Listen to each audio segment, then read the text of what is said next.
ஒரு 2 வாரத்துக்கு முன்னாடி எனக்கு ஒரு கால் வந்தது. ஜீ தமிழ் தொலைக்காட்சியில் வந்து தமிழா நிகழ்ச்சிக்காக வாஸ்து அப்படிங்கிற டாப்பிக்காக நீங்கள் பேசணும் அப்படின்னு சொல்லி கூப்பிட்டுருந்தாங்க. நான் சொன்னேன், இது ஏற்கனவே நான் 2 முறை கலந்துருக்கேன், இது 3வது முறை. இதுக்கே போன முறை நான் வந்து கலந்துக்கிட்டு அங்கே சில சிக்கல்கள் ஏற்பட்டு நான் அது வந்து வீடியோவை போட்டு அது கொஞ்சம் வைரலாக போச்சு. இந்த அமானுஷம் சொல்லிட்டு இந்த டைஸ் தாயெல்லாம் உருட்டுற அந்த ப்ரோக்ராம். ஸோ அது சம்மந்தம் வீடியோலாம் போட்டிருக்கேன். அதெல்லாம் பார்த்துட்டு மறுபடியும் கூப்பிட்றீங்க 3வது அப்படின்னு. ஒரு நிமிஷம் இருங்க, நாங்கள் திரும்ப அந்த வீடியோ பார்த்துட்டு வரோம் அப்படின்னு சொல்லிட்டு திரும்ப அந்த வீடியோ போய் பார்த்துட்டு ஒரு 1 hour கழிச்சு திரும்ப கூப்பிட்டாங்க. இல்லை, உங்களை அழைக்கிறோம், திரும்ப வாங்க, வாஸ்துக்கு வந்து பேசுங்க அப்படின்னு சொன்னாங்க. சரின்னு சொல்லிட்டு நான் ஒத்துக்கிட்டேன். 1 வாரம் டைம் இருந்தது. இந்த மாதிரி டாக் ஷோவில் பிரச்சனை என்னென்னா, நம்மகிட்ட மைக் சரியாக கிடைக்காது. நான் அதை தெளிவாகவே சொல்லிட்டேன். கடைசி 2 முறை எனக்கு மைக் சரியாக கிடைக்கல, இந்த முறை எனக்கு மைக் சரியாக வரணும் அப்படின்ற ஷூரிட்டி நீங்கள் கொடுத்தீங்கன்னா நான் வரேன் அப்படின்னு. இல்லைங்க, இந்த சைடு வந்து ஆப்போசிட் சைடில் பேசுறதுக்கு நிறைய ஸ்ட்ராங்கான ஆட்கள் இல்லை, கண்டிப்பாக நீங்கள் வந்தால் சயின்ஸ் சம்மந்தமாக பேசுறதுக்கு கரெக்டான ஆளாக இருக்கும், உங்களுக்கான வாய்ப்பு கண்டிப்பாக கொடுக்கப்படும் அப்படின்னு சொன்னாங்க. சரி, டைரக்ஷன் டீமில் இவ்வளோ உறுதியாக சொல்கிறாங்களே அப்படின்னு சொல்லிட்டு நம்பி அந்த ப்ரோக்ராமில் போய் கலந்துக்கிட்டோம். 5 மணிக்கு ஷூட் ஸ்டார்ட் பண்ணாங்க. 6:30 மணி, கிட்டத்தட்ட 1.5 மணி நேரம் கழிச்சு ஃபஸ்ட்டு பிரேக். அப்போ டைரக்ஷன் டீம்லேருந்து வந்து பேசினாங்க, என்னங்க 1.5 மணி நேரமாக ஆச்சு, இன்னும் மைக்கே கைக்கு வரல அப்படின்னு. ஐயோ, கொஞ்சம் வெயிட் பண்ணுங்க, இப்போ அந்த சைடு பேசுகிறாங்க, அங்கேருந்து கண்டென்ட் எடுத்துக்கோங்க, 2வது ரவுண்டு போகும், 3வது ரவுண்டில் உங்கள்கிட்ட கண்டிப்பாக மைக் வரும், ஒரே ஒரு டைம் தான் வரும், அதை யூஸ் பண்ணிக்கோங்க அப்படின்னாங்க. போன தடவை இப்படி தான் சொன்னீங்க, ஆனால் மைக்கே வரல அப்படின்னு. இல்லை சார், கண்டிப்பாக இந்த தடவை மைக் வரும், அந்த வாய்ப்பை பயன்படுத்திக்கோங்க அப்படின்னாங்க. சரி, ஒரே ஒரு தடவை தான் மைக் வரப்போது, அது கரெக்டாக பயன்படுத்திப்போம் அப்படின்னு சொல்லிட்டு வெயிட் பண்ணிகிட்டே இருந்தேன்.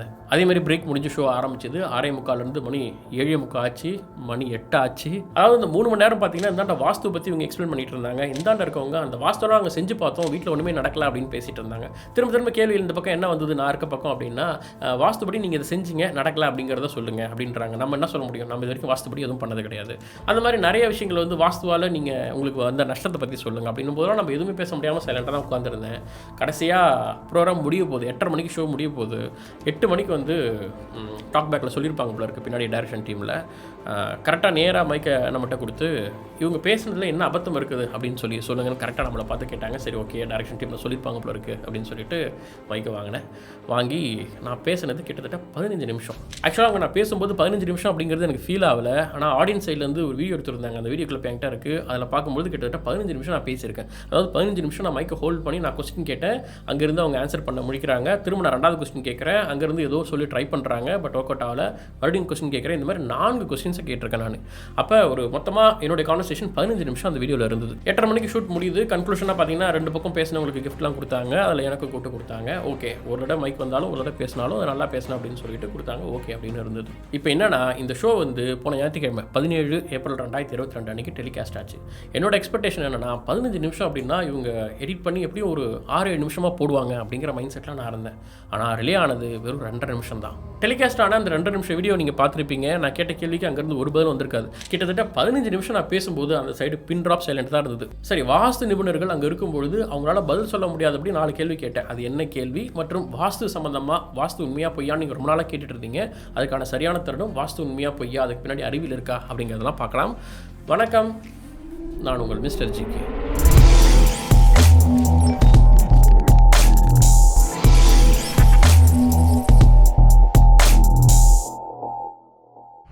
ஜீ தமிழ் சேனல் அவங்க சைடில் வந்து பார்த்தோம்னா, டைரக்ஷன் டீம் அப்படிங்கிறவங்க கண்டென்ட் எடுக்கணுங்கிறதுக்காக ஆளை பார்த்து எடுக்கிறாங்க, உங்களுக்கு வாய்ப்பு கொடுக்கப்படும் அப்படின்னு சொல்கிறாங்க. எனக்கு அது மாதிரி வாய்ப்பும் கொடுத்தாங்க. கடைசியாக ஒரு முறை கொடுத்தாலும் நல்ல நேரம் கொடுத்தாங்க அப்படிங்கிறது உண்மை தான், அதில் தப்பு இல்லை.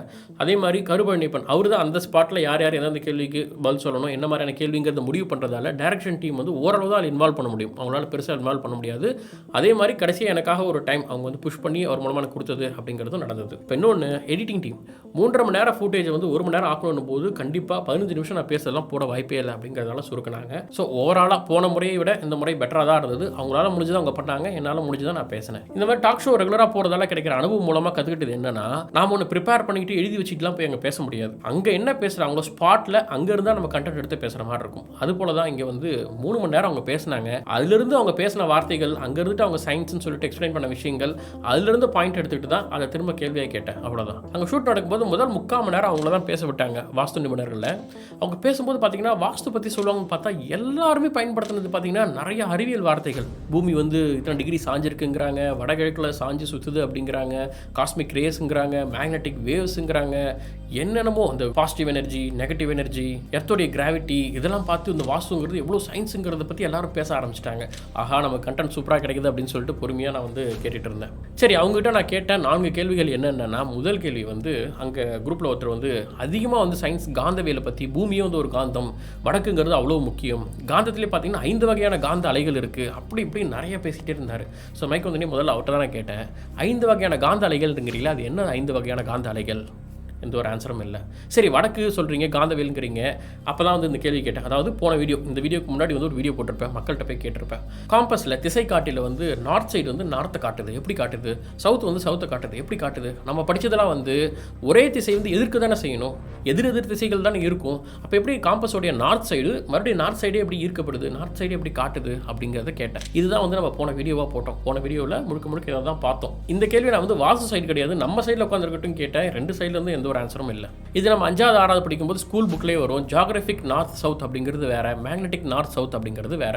ஜியாகிரபிக்கலாக நார்த் அப்படிங்கிறது பூமிக்கு மேலே இருக்குது, ஆனால் மேக்னெட்டிக் அப்படின்னு வரும்போது பூமிக்கு அடியில் தான் நார்த் இருக்குது, பூமிக்கு மேலே சவுத் இருக்குது. அதனால தான் நம்ம வச்சிருக்க காந்தம் திசை காட்டியில் இருக்க நார்த் எப்பயுமே ஏன் நார்த்தை காட்டுதுன்னா, அந்த சைடில் மேக்னெட்டிக்கோட சவுத் அதனால் ஈர்க்கப்பட்டு அங்கே காட்டுது அப்படிங்கிறத நம்ம போன வீடியோவில் டீட்டெயிலாக பார்த்தோம். அப்போ இவ்வளோ நாளாக நம்ம வடக்கு திசைன்னு சொல்கிறதுலாம் உண்மையாகவே வடக்கு கிடையாது, காந்தவியல் படி அது தெற்கு திசை அப்படின்னு சொன்ன உடனே இதுக்கு ஏதாவது விளக்கங்கள் இருக்கா? உங்களோட ஒட்டுமொத்த வாஸ்துமே வந்து இந்த வடக்கு திசை நோக்கி தானே சொல்கிறீங்க நிறைய விஷயங்கள், அப்போ இதுக்கு முரணா இருக்கே அப்படின்னும் பொழுது அதுக்கு எந்த ஒரு விளக்கமும் இல்லை. நான் கேட்ட 2வது கேள்வி என்னன்னா, சன்லைட் பற்றி. ஒரு நிகழ்ச்சியோடைய ஆரம்பத்திலிருந்து முடியும் வரைக்கும் பார்த்தீங்கன்னா கிழக்கு பக்கம் திறந்துருக்கணும், சன்லைட் உள்ளே வரணும், சன்லைட் வந்தால் நல்லது, திரும்ப இதே சொல்லிட்டு இருந்தார். கருவழிப்பன் கூட ஒரு கட்டத்தில் என்னதாப்பா அந்த சன்லைட்டில் இருக்குது அப்படின்ற மாதிரி கேட்க ஆரம்பித்தார். ஸோ அதை தான் நானும் கேட்டேன், சன்லைட்டில் என்ன இருக்குது? சரி, சன்லைட் வீட்டுக்குள்ளே வரது நல்லது தான், சூரிய வெளிச்சம் காலையில் வரதுங்கிறதுலாம் ஓகே. ஆனால் இந்த ஜன்னல் வழியாகவோ கதவு வழியாகவோ வரக்கூடிய சன்லைட் நம்ம அதிகபட்சமாக பார்த்தீங்கன்னா ஒரு 15-20 நிமிஷமில் ஒரு 1/2 மணி நேரமே வச்சுக்கோங்களேன், அந்த 1/2 மணி நேரம் வீட்டுக்குள்ளே படுறதால என்ன மாற்றங்கள் நடக்கும்? ஒருத்தவங்க வீட்டில் சன்லைட் படும்போது என்ன நடக்கும்? இல்லை சமையல் கட்டில் வந்து வெளிச்சம் படணும், சமைக்கும் பொழுது அங்கே உள்ளே வரணும் அப்படின்லாம் சொல்லிட்டு இருந்தாங்க. சூரிய ஒளியால் நன்மைகள் இருக்குது, இல்லைன்னு சொல்ல, வைட்டமின் டி அதில் இருந்தால் கிடைக்குது, அதெல்லாம் ஓகே. ஆனால் அந்த ஜன்னல் வழியாக கதவு வழியாக வரக்கூடிய அந்த ஒரு 15 நிமிஷம் 20 நிமிஷம் வெளிச்சத்தால் என்ன மாற்றம் ஏற்பட போகுது? அன்றைக்கி நம்ம அந்த வீட்டுக்குள்ளேருந்து இல்லைன்னா கண்டிப்பாக நம்ம வந்து பால் பாக்கெட் வாங்க வெளில போவோம், பேப்பர் வாங்க வெளில போவோம், காலைல ஆஃபீஸ்க்கு போவாங்க, ஸ்கூலுக்கு போவாங்க, லஞ்சுக்கு வருவாங்க. பெரும்பாலும் நம்ம கிட்டத்தட்ட ஒரு 2-3 மணி நேரம் நம்ம வந்து வீட்டுக்கு வெளியில் தான் செலவு பண்ணுறோம். அதன் மூலமாக அது வந்துட போகுது. ஒரு சாப்பாட்டு பொருள் சமைக்கும் பொழுது வந்து சமையல் கட்டில் சூரிய ஒளி படணும். சரி, சமையல் கட்டில் பொருட்கள் மேலே வந்து சூரிய ஒளி பட்டால் சமைச்சதுக்கப்புறம் என்ன மாற்றம் வரும்? ஏதாவது ஒரு நியூட்ரிஷனை கூப்பிட்டு இது மேலே வந்து சன்லைட் வந்து ஒரு 1/4 மணி நேரம் 20 நிமிஷம் படுதுங்க, இப்போ வந்து சமைச்சா அந்த சாப்பாட்டில் என்ன மாதிரியான மாற்றம் வந்திருக்கும் அப்படின்னு கேட்டால் எந்த ஒரு நியூட்ரிஷனும் அப்படிலாம் சொல்ல மாட்டாங்க. அப்போ என்னென்னா திரும்ப சூரிய ஒளி நல்லது தான், அந்த ஒரு லைனை வச்சுக்கிட்டு இதுக்காக இப்படி இருக்கணும், கிழக்கு எப்படி உடைக்கணும், இப்படி கட்டணும் அப்படிங்கிறதுலாம் அன்பிராக்டிக்கலான ப்ரூஃப் பண்ணப்படாத ஒரு விஷயங்கள். அடுத்து 3வது கேட்ட கேள்வி தான் டெலிகாஸ்ட் ஆச்சு. ஒருத்தர் வந்து அந்த சைட் பேசிகிட்டே இருந்தார், குட் வைப்ரேஷன் இருக்கும், இந்த பக்கம் போனால் பேட் வைப்ரேஷன் இருக்கும், இது இப்படி கட்டணும், இப்படி கட்டினா ஒரு பாசிட்டிவ் எனர்ஜி இருக்கும், இப்படி கட்டிங்கன்னா ஒரு நெகட்டிவ் எனர்ஜி இருக்கும், நிறைய பேசிகிட்டே இருந்தார். அவர்கிட்ட தான் அந்த கேள்வி கேட்டேன், குட் வைப்ரேஷனா என்ன, பேட் வைப்ரேஷனா என்ன, பாசிட்டிவ் எனர்ஜினா என்ன, நெகட்டிவ் எனர்ஜினா என்ன, இது எப்படி நீங்கள் மெஷர் பண்ணுறீங்க, என்ன டூல் வச்சிருக்கீங்க? நம்ம 10வது 12வது வரைக்கும் படித்தோம், ஸ்கூல் சிலபஸ் எல்லாம் எங்கேயுமே வந்து இந்த positive energy, negative energy, good vibration, bad vibration நம்ம படிக்கவே இல்லையே, இதெல்லாம் நீங்கள் எங்கே படிச்சிங்க, உங்கள் வாஸ்து சாஸ்திரத்தில் அதெல்லாம் எழுதியிருக்கா, எங்கே எழுதிருக்கு அப்படின்னு சொல்லி கேட்டேன். அதுக்கு வழக்கம் போல் அந்த சைட்லேருந்து எந்த ஒரு ஆன்சரும் இல்லை. கடைசியாக ஒரு கேள்வி கேட்டிருந்தேன், அது வந்து ஒரு பாதி எடிட்டில் வந்திருந்தது. அதாவது இது வந்து ஒரு ஆர்கனைஸ்டான அமைப்பாக இருக்கா? இப்போ வந்து ஒரு மாத்திரைன்னு எடுத்துக்கிட்டோம்னா, எந்த ஒரு மாத்திரை, ஒரு எக்ஸாம்பிள் பேராசிட்டமால் எடுத்துக்கிட்டோம்னா அதோட மூலக்கூறு எந்த டாக்டர்கிட்ட கேட்டாலும் சேமாக தான் சொல்லுவாங்க, ஏன்னா அது வந்து டாக்குமெண்ட் பண்ணப்பட்டிருக்கு. ஒரு டாக்டர்கிட்ட நம்ம சிகிச்சை போகிறோம்னா அவங்க வந்து பிரிஸ்கிரிப்ஷன் எழுதுவாங்க, உங்களுக்கு கொடுக்கப்பட்ட சிகிச்சையெல்லாம் என்னென்னு எழுதுவாங்க, அதை டாக்குமெண்ட் பண்ணுவாங்க. நீங்கள் வேறு டாக்டர்கிட்ட போனால் கூட அங்கேருந்து கண்டினியூ பண்ணுவாங்க. அந்த மாதிரி வாஸ்து அப்படிங்கிறது ஒரு ப்ராப்பரான, எல்லாருமே நீங்கள் ஒரே ஒரு வாஸ்து புக்கிலேருந்து படித்து வந்திருந்தீங்க அப்படின்னா, வாஸ்துங்கிறதுக்கான மூலம் ஒன்றா இருந்தது அப்படின்னா, ஒருத்தர் சொல்கிற வாஸ்து இன்னொருத்தர் சொல்கிறது கூட வந்து முரண்படக்கூடாது இல்லையா? அங்கே இருக்கிறவங்களே ஒவ்வொருத்தரும் ஒரு மாதிரி வாஸ்து டிஃப்ரெண்ட்டாக சொன்னாங்க. அப்போ உங்களுக்குள்ளே ஏன் இவ்வளோ சிக்கல் இருக்குது? நீங்கள் ஒரு இடத்துல வாஸ்து வந்து இதை கட்டக்கூடாதுன்னு சொல்கிறீங்க, அவர் வந்து கட்டணும்னு சொல்கிறாங்க. அப்போ உங்களுக்குள்ளே யூனிஃபார்ம் இல்லை. நீங்கள் அந்த மாதிரி ஒரு ப்ரிஸ்கிரிப்ஷன் மாதிரி நீங்கள் தாங்க சொன்னாங்க, இதுக்கப்புறம் என்ன பண்ணணும், நம்ம இன்னொரு ஆல்டர்லாம் எடுத்துகிட்டு போக முடியுமானா பண்ண முடியாது. ஏன்னா அங்கே வந்து ப்ராப்பரான ஒரு லாக் கிடையாது, ப்ராப்பரான ஒரு டாக்குமெண்ட் கிடையாது, ப்ராப்பரான ஒரு டேட்டாவே கிடையாது. நான் ஒரு கஸ்டமர் இப்படி வந்தாருங்க, ஒரு கிளைண்ட்டுக்கு நான் அப்படி சொன்னாங்க, அவங்களுக்கு நல்லா நடந்துச்சுங்க, அப்படி வந்து நம்ம ஒன்று சொல்ல முடியுமா? அதான் நான் கேட்டேன். டாக்டர் வந்து போன பேஷண்ட்டுக்கு இந்த மாத்திரை தான் கொடுத்த, மஞ்சள் கலர் மாத்திரை, அவங்களுக்கு சரியாயிடுச்சு, நீங்களும் எடுத்துக்கோங்க, சரியாயிடும் நம்புறேன் அப்படின்னு ஒரு டாக்டர் சொல்ல முடியுமானா முடியாது. ஏன்னா அது ஒரு நம்பிக்கை சார்ந்த விஷயம் கிடையாது. அது வந்து பல கட்ட சோதனைக்கு உட்படுத்தப்பட்டு ஒரு கிளினிக் ட்ரையல்லாம் போயிட்டு வந்து ஒரு ஆர்கனைஸ்டான ஒரு மெத்தட், அந்த மாதிரி வாஸ்துவில் இல்லை அப்படிங்கிறது தான் நான் சொல்ல வந்தது. ஸோ வழக்கம் போல் இந்த 4வது கேள்விக்கும் அங்கேருந்து எந்த ஒரு பதிலும் இல்லை. எனக்கு கிடைச்ச அந்த ஒரு 10-15 நிமிஷத்தில் அவங்க பேசின கண்டென்ட்லேருந்து நான் கேட்ட கேள்விகள் இதுதான். ஸோ அதை தாண்டி வாஸ்து உண்மையா பொய்யா, அதுக்கு பின்னாடி அறிவியல் இருக்கா இல்லையா அப்படிங்கிறத டீட்டெயிலாக பார்க்கலாம். நம்ம இந்தியாவில் இருக்க வாஸ்துவோட பார்த்தீங்கன்னா சைனாவில் இருக்கக்கூடிய இந்த ஃபெங்ஷைன்னு சொல்லக்கூடிய அந்த வாஸ்து வந்து ரொம்ப பழமையானது. அதை சைனாவிலே நிறைய பேர் வந்து டிபங்க் பண்ணியிருக்காங்க. சைனா மட்டும் கிடையாது, உலக நாடுகள் நிறைய இடத்துல வந்து இந்த சைனா வாஸ்துங்கிறது கடைபிடிக்கப்படுது. சைனாவில் கூட வாஸ்துவோட நம்பிக்கை மெல்ல மெல்ல குறைஞ்சு வருது அப்படின்னு ஒரு டேட்டா சொல்லுது. அது பற்றி டாக்குமெண்ட்லாம் நான் கீழே யூடியூப்ல டிஸ்கிரிப்ஷனில் கொடுக்குறேன் பாருங்க. ஸோ அப்படி இந்த வாஸ்துங்கிறது ஒவ்வொரு நாட்டுக்கும் ஒவ்வொரு முறை இருக்குது. இந்தியாவில், சைனாவில், இன்னும் மற்ற நாடுகள்லாம் கூட இந்த வாஸ்துங்கிறது இருக்குது. ஒவ்வொன்றும் ஒரு மாதிரி இருக்கும், ஒரே மாதிரி பேட்டர்னில் இருக்காது. இப்போ இங்கே சொல்கிற வாஸ்து வந்து வேற ஒரு நாட்டில் மாறும், வேற ஒரு நாட்டில் சொல்கிற வாஸ்து இங்கே மாறும். ஸோ வாஸ்து அப்படிங்கிறதே ஒரு ஸ்டாண்டர்டான ஒன்று கிடையாது, ஒவ்வொரு நாட்டுக்கும் மாறக்கூடியது. அதுவும் இப்போ இந்தியாவிலே எடுத்துக்கிட்டிங்கன்னா இப்போ தமிழ்நாட்டுக்கு ஒரு வாஸ்துனா கேரளாவுக்கு வேறு மாதிரி இருக்கும். அங்கே ஹில் ஸ்டேஷன், அந்த வீட்டோட அமைப்பு, அங்கே சூரிய ஒளிங்கிறது மாறும். அதே நார்த் இந்தியாவில் வேறு மாதிரி இருக்கும். இல்லை ஹிமாலயாவில் இருக்கக்கூடிய அங்கே ஏதாவது வீடுகள் இருந்தால் அதுக்கு அப்ளிகபிள் ஆகுமானா அதுக்கான சரியான பதில் கிடையாது. ஏன்னா வாஸ்துங்கிறது ஒரு குறிப்பிட்ட பீப்பிள் ஒரு இடத்துல எழுதுனாங்கன்னா அவங்களால வேறு நிலப்பரப்பில் வேறு இடத்துல பொருந்துமான்னு கேட்டால் அங்கெல்லாம் பொருந்தாது, ஒரு இடத்துக்கு தான் பொருந்தும். அப்படிங்கிறதால இதை வந்து ஒரு குளோபலான ஸ்டாண்டர்டாக நம்ம எடுத்துக்க முடியாது. அப்புறம் இந்த ஷோலேயே வந்து இந்த வாஸ்து மீன், அப்புறம் இந்த லாஃபிங் புத்தான்னு சொல்லக்கூடியவங்க, அந்த குபேர பொம்மை, இதெல்லாம் வந்து வாஸ்துல வராது, நம்ம இந்தியன் கல்ச்சரில் எல்லாம் கிடையாது, இதெல்லாம் வியாபாரத்துக்காக அப்படின்னு அங்கே இருக்கிற வாஸ்து நிபுணர்களே சொல்லிட்டாங்க, அங்கே இருக்கிறவங்களே ஒத்துக்கிட்டாங்க. ஸோ அதனால் அதுக்குள்ள நான் டீப்பாக போகல, அது வந்து பொய் அப்படின்னு அவங்களே ஒத்துக்கிட்டாங்க. இந்தியன் கான்ஸ்டியூஷன், இந்திய அரசியல் அமைப்பு சட்டப்படி பார்த்தீங்கன்னா ஆர்டிகல் 51A கிளாஸ் H படி ஒவ்வொரு குடிமகனுக்கும் வந்து அறிவியல் சார்ந்த அந்த சயின்டிஃபிக் டெம்பர் அப்படிங்கிறது ஒரு ஃபண்டமெண்டல் டியூட்டி. இந்த மாதிரி அறிவியல் சார்ந்த ஆர்வத்தை மக்கள்கிட்ட பரப்ப வேண்டியது ஒவ்வொரு குடிமகனுடைய கடமை அப்படின்னு சொல்கிறாங்க. சயின்டிஃபிக் டெம்பர்லாம் ஓகே, அப்போ வாஸ்து உண்மையாக பொய்யா, இதுக்கு பின்னாடி அறிவியல் இருக்கா இல்லையா அப்படின்னா எனக்கு அதை பற்றி நிறைய அறிவியல் தெரிஞ்சுக்கணுமானா கண்டிப்பாக வேணாம். சயின்ஸுக்குள்ளே போக வேண்டாம், காமன் சென்ஸால் சில விஷயங்கள்லாம் லாஜிக்காக இருக்கா அப்படின்றது மட்டும் சில பாயிண்ட்ஸை பார்க்கலாம். இந்த நிகழ்ச்சியில் சொல்கிறாங்க, வீட்டுக்கு முன்னாடி ஆர்ச் மாதிரியான அமைப்பு, நுழைவாயில் இது மாதிரி இருந்தால் அந்த வீட்டில் இருக்கிற பெண்களுக்கு வந்து யூட்ரஸ் ப்ராப்ளம் வரும் அப்படின்னு சொல்கிறாரு. இன்னொருத்தவங்க வந்து பார்த்தீங்கன்னா இந்த மாதிரி ஆர்ச் அமைப்பு இருக்கிறதால தைராய்டு ப்ராப்ளம் வரும் அப்படின்லாம் சொல்கிறாங்க. அதுக்கு பின்னாடி இருந்த இன்னொருத்தர் சொன்னார், வீட்டில் இந்த திசையில் இந்த இடத்துல ஏசி இருந்தால் வந்து அந்த வீட்டில் ஆண் குழந்தை இருக்காது, ஆண் வாரிசு இருக்காது அப்படின்லாம் சொல்கிறாரு.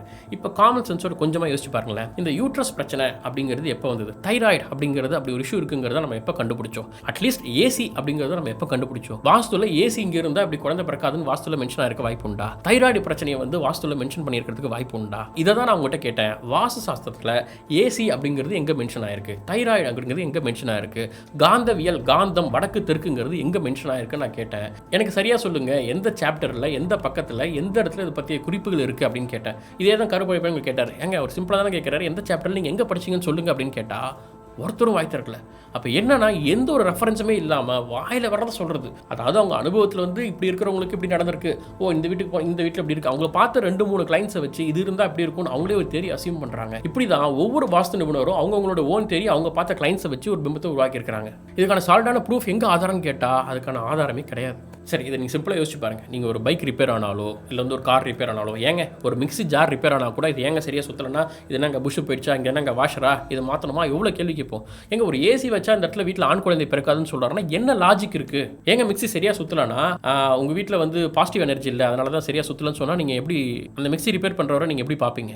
ஆனால் இந்த இடத்துல நம்ம அவங்களுக்கு எதுவுமே கேட்கறது கிடையாது. ஓ அப்படியான்னு சொல்லிட்டு நம்ம செய்கிறோம்னா எவ்வளோ லாஜிக்லெஸ்ஸாக நம்ம இருக்கோம்ல. ஒரு வீட்டில் சவுத் ஈஸ்ட் இங்கே எப்படி இருக்கணும், நார்த் வெஸ்ட் இப்படி இருக்கணும், இது உயரமாக இருக்கணும், இது பள்ளமாக இருக்கணும், ஏன் அப்படின்ற கேள்வி யாருமே கேட்கறது. நான் அதான் கேட்டேன் ஏன் அப்படின்னு கேட்கும்பொழுது அவங்க கொடுக்குற விளக்கம்லாம் அதை வந்து திரும்ப அறிவியல் பூர்வமாக அவங்க வந்து சரி பார்க்க விரும்புகிறாங்க. இல்லை பூமியோட ரொட்டேஷன் இப்படி இருக்குது, இந்த ஆங்கிளில் சாஞ்சிருக்குன்னும் போது நம்ம இந்த ஆங்கிளில் வைக்கணும் அப்படிங்கிறாங்க. இவங்க சொல்கிற எல்லா மெஷர்மெண்ட்டும் சவுத் வெஸ்ட்டில் உயரமாக இருக்கணும், நார்த் ஈஸ்ட்டில் வந்து பள்ளமாக இருக்கணும், அங்கே தண்ணி இருக்கணும்னு இவங்க சொல்கிற எல்லா லாஜிக்குக்கும் என்ன காரணம், ஏன் அப்படிங்கிற ஒரு கேள்வி கேட்டால் இதுக்கு ஏதாவது காரணம் இருக்குங்களா அப்படின்னு ஒரு கேள்வி கேட்டால் அவங்க சுற்றி அதை சயின்ஸ் கூட கனெக்ட் பண்ண முயற்சி பண்ணுறாங்க. அதாவது பூமி வந்து வடகிழக்கு பக்கம் சாஞ்சிருக்கு, 23 டிகிரி சாஞ்சிருக்கு, இப்படி சுழலும் போது பூமியோட ஆக்சிஸ்க்கு சேர்ந்து சுழலும் போது இப்படி வச்சா அப்படி இப்படின்னு பேசுகிறாங்க. இந்த லாஜிக் எப்படி இருக்குன்னா, ஒரு பெரிய ராட்னம் இருக்குல்ல, ஜெயிண்ட் வீல்னு சொல்லுவாங்களே, அதில் வந்து ஒவ்வொரு பொட்டிலையும் வந்து குழந்தைங்களை 2 பேரை உட்கார வைக்கிறோம்னு வச்சுக்கோங்களேன், ஸ்கூல் பசங்களை. அவங்க கையில் எல்லார்ட்டையும் ஜாமெட்ரி பாக்ஸ் இருக்குது. இப்போ அந்த பசங்கள்ட்ட நம்ம சொல்கிறோம், குழந்தைங்களா ஜாமெட்ரி பாக்ஸை தரங்க, உள்ள உங்களோட எரேசரை கொண்டு போயிட்டு வடகிழக்கு பக்கம் ஒரு மூலையாக கார்னரில் வைங்க, ஏன்னா அது வேகமாக சுத்த போது உங்கள்கிட்ட இருக்க பொருள் இதெல்லாம் வந்து அந்த கார்னரில் இருக்கணும், இல்லாட்டி வந்து சரியாக சுத்தாது, அலைன்மெண்ட் மிஸ் ஆகும், பேலன்ஸ் ஆகாது, கீழே ஊந்துருவீங்க அப்படின்னு பயமுறுத்தினா அவங்க சிரிக்க மாட்டாங்க. ஏன்னா இவ்வளோ பெரிய வீல், அதில் வந்து இத்தனோண்டு பாக்ஸ்குள்ளே இத்தனோண்டு வந்து ஒரு எரேசரை மாற்றி வைக்கிறதெல்லாம் என்னங்க ஆகுங்கிற மாதிரி. இந்த பூமியோடைய சைஸ் என்ன, இதோடைய பரப்பளவு என்ன, இதோடைய வெயிட் என்ன, இதோட மாஸ் என்ன, அது என்ன ரொட்டேஷன் ஸ்பீடில் சுற்றுது, அதில் வீடுங்கிறதும் மனுஷங்கிறதும் எவ்வளோ லெஸ் மாஸ், அதில் போயிட்டு வீட்டில் வந்து இந்த பக்கம் ஆங்கிளில் இந்த லைட்டாக உயரமாக வைக்கிறதால என்ன ஆக போதுங்கிறீங்க. இது என்ன லாஜிக்னு எனக்கு புரியல. அது மட்டும் இல்லை, இன்னொன்று உங்கள் வீட்டு உங்கள் பாக்ஸில் வந்து நார்த் ஈஸ்ட் ஒன்றுனா அது நெய்பருக்கு வந்து பார்த்தீங்கன்னா அது வேறு டேரக்ஷன். அப்போ எப்படி இந்த லாஜிக் ஒர்க் ஆகும்? பக்கத்தில் பாக்ஸாக இருக்கும்பொழுது உங்களுடைய ஒரு டேரக்ஷன் பக்கத்து வீட்டுக்காருக்கு அது வேறு டைரக்ஷன். அப்போ ஏன் இந்த ஒரே டைரக்ஷன் ஃபார்மேட்டை நீங்கள் சிங்க் பண்ணணும்னு நினைக்கும்போது அது பக்கத்து வீட்டுக்கு வரும்போது ஒரு நான் சிங்க் ஆகிடும். இது வந்து பேசிக்காகவே ஒரு லாஜிக்லெஸ். இந்த நிகழ்ச்சியெல்லாம் என் சைடில் இருந்து ஒருத்தர் சொல்கிறாரு, எங்கள் ஒரு வீட்டில் நாங்கள் இருந்தோம், அந்த வீட்டில் தான் நாங்கள் ஏழையாக இருந்தோம், அந்த வீட்டில் தான் படித்து வளர்ந்தோம், அந்த வீட்டில் தான் சில துக்கங்கள் நடந்தது, மறுபடியும் டவுன் ஆனோம், திரும்ப மறுபடியும் நாங்கள் மேலே எழுந்தோம், மறுபடியும் டவுன் ஆனோம், எழுந்தோம் இப்படின்னு சொல்லிட்டு 50 வருஷமாக அந்த வீடு வந்து பல ஏற்றங்களையும் இறக்கங்களையும் பார்த்துக்கிட்டே இருக்குது, நாங்கள் எந்த ஒரு மாற்றமுமே செய்யலை அப்படின்னு அந்த வாஸ்து எங்கெங்கே இருக்குன்னு கேட்குறாரு. எவ்வளோ லாஜிக்கான கொஸ்டின் இல்லை? அப்போ ஒருத்தவங்களோட உழைப்பு தான் ஒருத்தவங்களை மேலே ஏற்றுது, அவங்க உழைக்கல இல்லை வேறு ஏதாவது சில கஷ்டங்கள் போது இறங்குறாங்க, திரும்ப வந்து முயற்சி போட்டு மேலே ஏறுறாங்க. இதில் வாஸ்து என்ன ஒரு ரோல் பண்ணுது? இதுக்கெல்லாம் பதில் சொல்கிறேன்னு அந்தாண்ட சைட்லேருந்து வாஸ்து சைட்லேருந்து ரொம்ப சப்பக்கட்டான சில பதில்கள் தான் வந்துச்சு, அது ஏற்றுக்கிற மாதிரி இல்லை. சரி, இன்னொரு லாஜிக். எங்கள் ஏரியாவில் வந்து ஒரு அப்பார்ட்மெண்ட் இருக்குது, கிட்டத்தட்ட அது வந்து 20 மாடி கட்டடம். அந்த 20 மாடி எப்படி இருக்கும்னா ஸ்ட்ரக்சர் கீழே இருந்து மேலே வரைக்கும் சேமாக யூனிஃபார்மாக பார்த்தீங்கன்னா ஒவ்வொரு ஃப்ளோர்லேயும் 4 வீடு, மொத்தம் 20 மாடினா 80 வீடு வந்து ஒரே ஸ்ட்ரக்சரில் இருக்கும். எனக்கு என்ன கேள்வின்னா, அந்த 4 வீடில் ஏதாவது ஒரு வீடு எடுத்துக்கோங்க, அப்படியே அதோட ரோ மேல் ஃபுல்லாக பார்த்தீங்கன்னா ஒரே ஸ்ட்ரக்சரில் தான் இருக்குது. கீழே இருக்கவங்க பணக்காரங்களாக இருக்காங்க, மேலே இருக்கவங்க கொஞ்சம் ஏழையாக இருக்காங்க, அதுக்கு மேலே கவர்மெண்ட் ஆஃபீஸில் இருக்காங்க, ஒருத்தவங்க ப்ரைவேட்டில் இருக்கிறாங்க, ஒருத்தவங்களுக்கு நோய் இருக்குது, ஒருத்தவங்க ரொம்ப ஹெல்த்தியாக இருக்கிறாங்க. எவ்வளோ வேறுபாடு! இப்போ நீங்கள் சொல்கிற மாதிரி வாஸ்துப்படி எல்லா வீடும் ஒரே மாதிரி இருக்குன்னா அவங்களுக்கான பலன்கள்லாம் எல்லாருக்கும் ஒரே மாதிரி தானே இருக்கணும். ஏன் ஒவ்வொருத்தருக்கும் மாறிக்கிட்டே இருக்குது? வாஸ்துவை நிறைய பேர் நம்புறதுக்கு காரணம் என்னென்னா வந்து அப்போ எழுதி வச்ச சாஸ்திரம் இது, கரெக்டாக அதை படிச்சுட்டு எல்லாரும் சொல்கிறாங்க அப்படிங்கிறது தான். ஆனால் உண்மை என்ன யோசிச்சு பார்த்தோம்னா, ஒவ்வொருத்தரும் அவங்களுடைய வாஸ்து நிபுணர்கள் ஓனாக தெரிய பில்ட் பண்ணுறாங்க, அவங்களோட கிளைண்ட்டை வச்சு நிறைய முடிவு பண்ணுறாங்க. ஒரு உதாரணம் சொல்கிறேன், ஒரு வாஸ்து நிபுணர் சொல்கிறார், அங்கேருந்து ஜப்பான் வந்து 4 பக்கமும் நீரால் சூழப்பட்டிருக்கு, ஒரு சரியான அமைப்பு அது வாஸ்துவில், அதனால தான் அதோட பொருளாதாரம் நல்லா இருக்குது, நிறைய புது புது இன்வென்ஷன்லாம் இருக்குது அப்படின்னு சொல்கிறார். இப்போ திரும்ப கேள்வி என்னென்னா, அங்கே தானே ஹிரோஷிமா நாகசாகி விழுந்தது, அப்போ எந்த வாஸ்து அடிப்படையில் அங்கே விழுந்தது? சரி, அப்படியே இருந்தால் கூட இந்தாண்ட இலங்கை அப்படிங்கிறது 4 பக்கம் நீரால் சூழப்பட்டிருக்குல்ல, அப்போ அது வாஸ்துபடி ஏன் எங்கள் பொருளாதாரம் இப்போ பின்னாடி அடைஞ்சிருக்கு அப்படின்னு கேட்டால் எந்த ஒரு லாஜிக்கும் கிடையாது. இன்னொரு பக்கம் இன்னொருத்தர் சொல்கிறாரு, நாட்டுக்கெல்லாம் வந்து வாஸ்து பார்க்க முடியாது அப்படின்னு சொல்கிறாங்க. சில புத்தகத்தில் மேற்கோளில் வந்து நாட்டுக்கெல்லாம் வாஸ்து கிடையாது அப்படிங்கிறதா இருக்குது. அப்போ எப்படி இவர் இப்படி சொல்கிறாரு? இன்னொருத்தர் சொல்கிறாரு, தாஜ்மஹால் வந்து வாஸ்துபடி வந்து கட்டப்பட்டிருக்கு, தாஜ்மஹால் வந்து அதோடைய அமைப்பு இப்படி இப்படின்னு பார்த்தீங்கன்னா அது வாஸ்துவால் தான் கட்டப்பட்டிருக்கு அப்படிங்கலாம் சொல்கிறாரு. அப்போ அது கல்லறையாக ஏன் இருக்குது அப்படிங்கிற கேள்வி. அடுத்து இன்னொருத்தர் சொல்கிறாரு பாருங்க, 5 பேருக்கு மேலே இருந்தால் ஒரு வீட்டில் வாஸ்துவே பார்க்க வேண்டாம் அப்படிங்கிறார். அதை சில பேர் வந்து ஒத்துக்கிறாங்க, சில பேர் ஒத்துக்கல. அதாவது எப்படி ஒரு வீட்டில் 5 பேருக்கு மேலே இருந்தால் அது வந்து ஒரு பொது இடம் மாதிரி ஆகிடும். இப்போ வாஸ்துபடி எந்த பக்கம் உட்காந்து படித்தா நல்லா படிப்பு வரும் அப்படின்னு கேட்கும்பொழுது, பள்ளிக்கு வாஸ்து பார்க்கலாமானா இல்லை, பள்ளிங்கிறது ஒரு பொது இடம், அங்கே வாஸ்து பார்க்க தேவையில்லை. கோயிலுங்கிறது பொது இடம், பார்க்க தேவையில்லை. அப்போ ஏங்க தாஜ்மஹாலுக்கு பார்க்குறீங்க, அப்போ ஏங்க வந்து ஜப்பானுக்கு பார்க்குறீங்க அப்படின்னு கேட்டால் அதுக்கான பதில் கிடையாது. அப்போ 5 பேருக்கு மேலே ஒரு வீட்டில் இருந்தாலும் இதுக்கு வாஸ்துவே செல்லாது அப்படிங்கிறாங்க. ஒரு கூட்டு குடும்பம்னா அங்கே வாஸ்து செல்லாது, ஒரு 5 பேருக்கு மேலே ஒரு வீட்டில் இருந்தால் வாஸ்து செல்லாதுங்கிறாங்க. அப்போ இவங்களுக்குள்ளே எவ்வளோ முரங்கள் பாருங்கள், எது உண்மை எது பொய் அப்படிங்கிறதே தெரியல. எங்கள் சைடில் இந்த ஒருத்தரே சொன்னார், நானும் கட்டுமானத்தில் தான் இருக்கேன், நான் நிறைய வீடுகள் கட்டி கொடுத்துருக்கேன், வாஸ்து பார்த்து கட்டின வீட்டில் இருக்கவங்களும் நல்லா இருக்காங்க, வாஸ்து இல்லாமல் பார்க்காம சாதாரணமாக கட்டினவங்க அதை விட இன்னும் நல்லா இருக்காங்க அப்படின்னு சொன்னார். அதனால தான் அவர் பரிசு கொடுத்துருந்தாங்க. இதுக்கு பதில் சொல்கிறேன்னு அந்த பக்கம் அழுப்புனாங்க. அதாவது வாஸ்துங்கிறது நீங்கள் நம்பினீங்கன்னா உங்களுக்கு வேலை செய்யும், நீங்கள் நம்பலைன்னா வேலை செய்யாது, அதை பற்றி நீங்கள் கவலைப்பட வேணாம் அப்படிங்கிறாங்க. இதாவது ஒரு லாஜிக்காக இருக்கா? நீங்கள் கடையில் போய் ஒரு பைக் வாங்குறீங்க, ஷோரூம் ஓனர் சொல்கிறாரு இந்த பைக் ஓடும் நம்பினீங்கன்னா ஓடும், நீங்கள் ஓடாதுன்னு நம்பினீங்கன்னா அந்த பைக் ஓடாதுன்னு சொன்னால் நீங்கள் வாங்குவீங்களா? எப்படி இருக்குது? நான் பேசுறதுக்கு முன்னாடி வரைக்கும் திரும்ப அவங்க எல்லாரும் பயன்படுத்தின வார்த்தை இந்த எர்த் ரொட்டேஷன், கிராவிட்டி, இந்த வந்து 23 டிகிரி சாஞ்சிருக்கு, காஸ்மிக் எனர்ஜி, பாசிட்டிவ் எனர்ஜி அப்படின்னு நிறைய பேசிட்டே இருந்தாங்க. இதுக்கு காரணம் என்னன்னா, ஒரு விஷயத்தில் அறிவியல் இருக்குது அப்படின்னா தான் அந்த ப்ராடக்ட்டை செல் பண்ண முடியும். அதில் எந்த ஒரு அறிவியல் லாஜிக்கும் இல்லை அப்படின்னா அதை வந்து செல் பண்ண முடியாது. நாங்கள் சொல்கிறதுல ஒரு அறிவியல் இருக்குது அப்படிங்கிறது மூலமாக திரும்ப அது சரியாக இருக்குன்னு நிரூபிக்க விரும்புகிறாங்க. அந்த அறிவியல் என்ன நம்ம நெருக்கி பிடிச்சி கேட்கும்போது அவங்ககிட்ட பதில் இல்லை. எப்பயுமே ஒரு பெரிய பொய்யால் ஜெயிக்க முடியாது, கொஞ்சோண்டு உண்மையை சேர்த்தா மட்டும்தான் அது ஜெயிக்கும். அந்த மாதிரி வாஸ்துலையும் 1-2 விஷயங்கள் வந்து சின்ன உண்மைகள் இருக்கும். அதை பேஸ் பண்ணி முக்கால்வாசி இது வந்து கட்டுக்கதைகளாலும் பொய்யாலும் மூட நம்பிக்கைகளாலும் நிறைஞ்சது. வாஸ்துக்கு அதில் அறிவியல் இருக்கணும் அப்படின்னு தேவைப்படுது, ஆனால் அறிவியலுக்கு வாஸ்து தேவைப்படலை. நான் எந்த டீபங்க் வீடியோ போட்டாலும் ஏங்க எனக்கு ஒர்க் ஆகுதுங்க, நான் கண்கூடா பார்த்தேன், எங்க சாவி கொடுத்ததால தான் காக்கா வலிப்பு நின்றுச்சு அப்படின்னு வந்து வாதாடுவாங்க.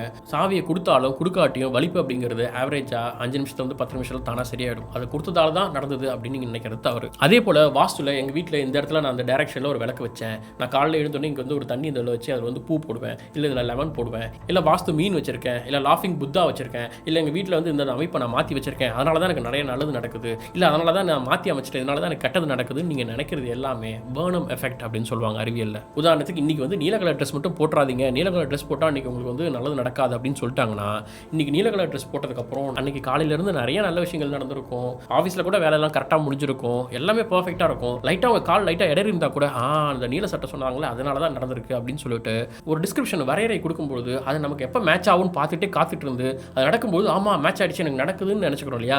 இதுதான் பர்னம் எஃபெக்ட். ஒரு நாளைக்கு வந்து 100 100 ஈவெண்ட் நடக்குதுன்னா அது 2 மட்டும் அது நீங்கள் நினச்ச மாதிரி நடந்தது அப்படின்னா ஓகே இதால தான் அது நடந்தது அப்படின்னு மேட்ச் பண்ணிப்போமே தவிர மீதி 98 தடவை வந்து நடக்கலையேங்கிறத நம்ம பொறுத்தியே பார்க்க மாட்டோம். இதுதான் பர்னம் எஃபெக்ட்டுங்கிறது.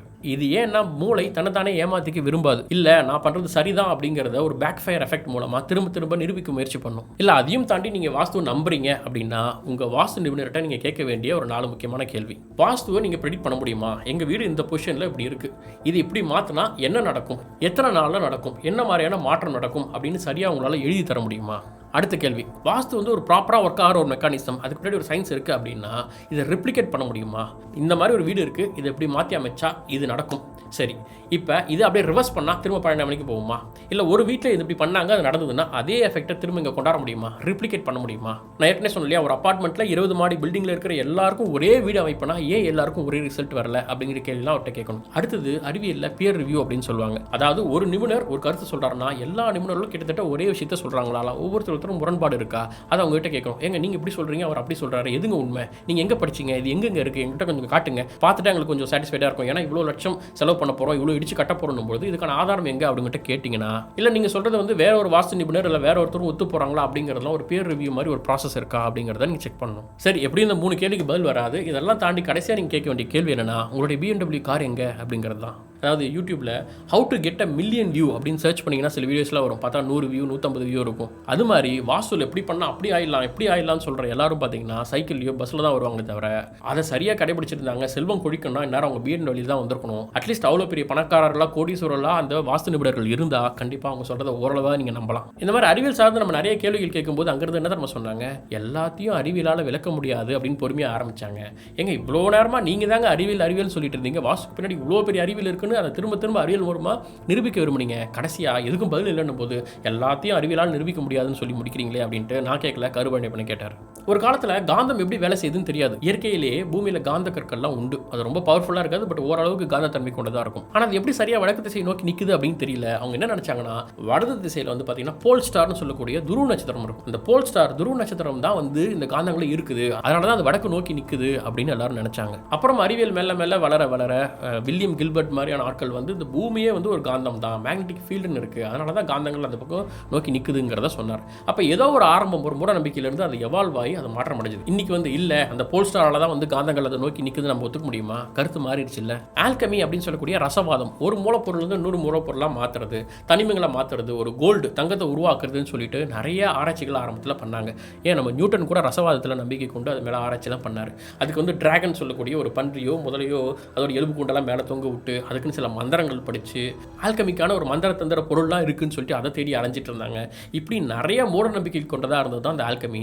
பின் நாட்களில் கெமிஸ்ட்ரி எவால்வ் ஆனது அதில் இருந்தால், அதில் அவங்க செஞ்ச தனிமங்கள் மூலக்கூறுகள் அதில் செஞ்ச ஆராய்ச்சி இப்படின்னு சொல்லிட்டு நிறைய விஷயங்கள் தான் வந்து நிறைய கண்டுபிடிப்புக்கு இன்றைக்கி இருக்கிற மாடர்ன் கெமிஸ்ட்ரிக்கான ஆரம்பம் வந்து ஆல்கமின்னு சொல்லக்கூடிய ரசவாதம். இந்த ரசவாதம் மூலமாக வந்து சாகா வரம் பெறக்கூடிய ஒரு பொருள் கிடைக்கும் அப்படின்னும், தங்கத்தை எப்படி உருவாக்க முடியும்னு நிறைய ஆராய்ச்சிகள் இன்னும் கூட நிறைய பேர் நம்புறவங்களாம் இருக்கிறாங்க. அப்போ இதெல்லாம் வந்து ஒரு கட்டத்தில் எவால்வ் ஆகி இன்றைக்கி மாடர்ன் கெமிஸ்ட்ரியாக மாறி இன்றைக்கி நிறைய விஷயங்கள் மாறிடுச்சு. இல்லை ஆல்கமிங்கிறது உண்மைதான், டிராகனோட எலும்புக்கூடு மாதிரி வந்து எதையாவது வச்சுட்டு மந்திரம் பண்ணுவேன் அப்படின்னு இன்றைக்கி நம்ம சொன்னால் அது எவ்வளோ பைத்தியக்காரத்தனமாக இருக்கும். அவ்வளோ ஏங்க சிம்பிளாக சொல்கிறேன், இன்றைக்கி ஒரு கம்ப்யூட்டர் வாங்க போகிறீங்க, லேப்டாப் வாங்க போகிறீங்க, 1980s இல்லை 1990s வந்த அந்த டெக்னாலஜியை பேஸ் பண்ணி இன்றைக்கி உங்கள்கிட்ட கொடுத்தா வாங்குவீங்களா? ஒரு ஃபோன் கூட இப்போ ரீசெண்டாக அப்டேட்டடாக இருக்க ஒரு மாடல் தான் வாங்குவீங்க, அதுவும் அப்டேட் பண்ணக்கூடிய ஆப்ஷன் அதில் இருந்தால் தான் வாங்குவீங்க இல்லையா? அப்போ எல்லா விஷயத்திலும் நான் அப்டேட்டடாக இருக்கணும், அதுதான் கரெக்டானதுன்னு நம்பும்போது, ஆனால் அந்த சாஸ்திரம் இந்த மாதிரி சில விஷயங்கள்லாம் அந்த காலகட்டத்தில் அப்போ எழுதின அறிவுக்கு அதெல்லாம் அப்டேட்லாம் கிடையாது, அதெல்லாம் பர்ஃபெக்டாக இருக்கும் நம்புறது எவ்வளோ அபத்தமாக இருக்குல்ல? சரி, ஓகே, எனக்கு தோணுதெல்லாம் சொல்ல வேண்டியதை சொல்லிட்டேன். கொஞ்சம் லென்த்தான வீடியோ தான், இவ்வளோ விஷயம் பேசுனதுக்கு பிறகு கூட இல்லை முன்னோர்கள் முட்டாள் இல்லை, கண்டிப்பாக அந்த சாஸ்திரத்தில் உண்மை இருக்கும் நான் நம்புறேன், இல்லை என்கிட்ட காசு இருக்குது நான் எதுவும் இடிச்சு கட்டுறேன், நான் அந்த வாஸ்து நிபுணர்கள் நம்புறேன் அப்படின்னா அது உங்கள் விருப்பம். பட் ஆனால் இதுக்கு பின்னாடி அறிவியல் இருக்குன்னு மட்டும் சொல்லாதீங்க. இதில் அறிவியல் இருக்குன்னு நம்புறது மூலமாக நம்மளை நாமே ஏமாற்றிக்கிறோம். நமக்கு அடுத்த தலைமுறை நமக்கு பசங்களுக்கு இதுதான் சொல்லிக் கொடுக்க போகிறோமா? நம்ம படிப்பில் பாடத்தில் கற்றுக்கிற அறிவியலும் இந்த வாஸ்துல வர அறிவியலும் வந்து ஒன்றுக்கொன்று முரண்பட்டது அப்படிங்கிறதால அதை நம்ம என்கரேஜ் பண்ணக்கூடாது அப்படிங்கிறது தான் என்னுடைய தாழ்மையான கருத்து. கண்டிப்பாக உங்களுடைய கருத்துக்களும் நான் மதிக்கிறேன், கமெண்ட்ஸில் சொல்லுங்கள். அடுத்து வேறு என்ன டீபங்க் பண்ணணும், எதை பற்றி தெரிஞ்சுக்கணும் அப்படிங்கிறதையும் சொல்லுங்கள். இன்னும் நிறைய சுவாரஸ்யமான விஷயங்கள் தெரிஞ்சுக்க வேண்டியது இருக்குது. தொடர்ந்து இணைந்திருங்கள் மிஸ்டர் ஜிகேவுடன். நன்றி.